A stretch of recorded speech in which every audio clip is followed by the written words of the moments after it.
Unit 6, Lesson 6, find an equation for a line given 2 points, Part 1.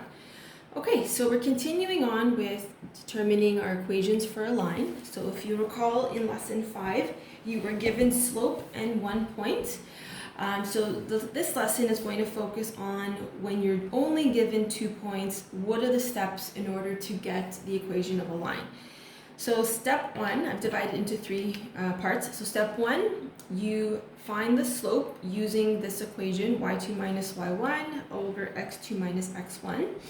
Step 2, once you have the slope, you pick one of the points and you use the equation y equals mx plus b to find b. So that's step 2. And then once you have m and b, step 3 is put the numbers into y equals mx plus b form. Okay, so let's try an example together. So again, as always, when you're finding the equation of a line, there's 2 parts you need. You need the slope and you need b. So if you're given slope, then you don't have to calculate it. But if you're not given slope, then that's what you have to do. So I think I showed this to you in a previous lesson where when you were given the 2 points, what I like to do is label x1, y1, x2, y2. And what this does is it just makes sure that I'm putting the numbers in the right spot, because if the numbers don't go in the right spot, then your slope is not going to be accurate. So this is my first point. So this is x1, this is y1, x2, y2, like that. And then step 1, I've organized it in a chart to help you.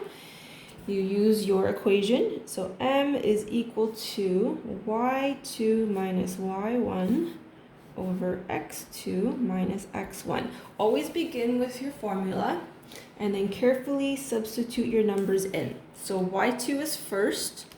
So y2 is 10. Take away y1. So I go back up here. y1 is 4. x2 is 6. x1 is 3. So this ensures that my numbers are put in the right spot. So now I can just simplify. 10 take away 4 is 6. 6 take away 3 is 3.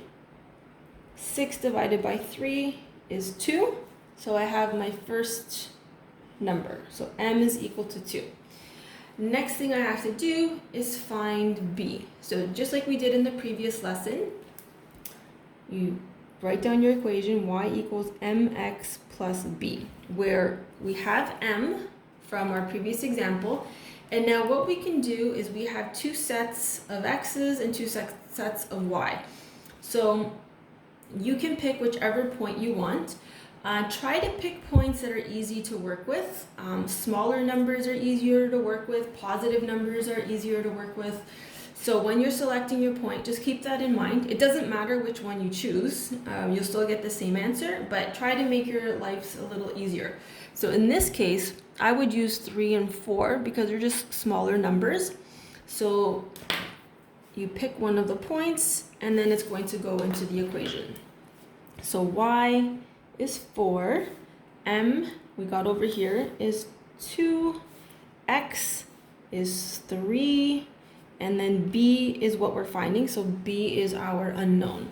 Then we just start solving. So 4 equals 2 times 3 is 6 plus b. I want b by itself, so the 6 needs to move over. So 4 take away 6 equals b. 4 take away 6 is negative 2. So b is equal to negative 2. So once I have my slope and my b, those are the only 2 components that I need in order to find my equation. So then it's just like a sandwich, you just put the 2 slices together. So m is first, so m is 2, x is x, and then your last part is your b, which in this case is negative 2. So our equation is y equals 2x take away 2.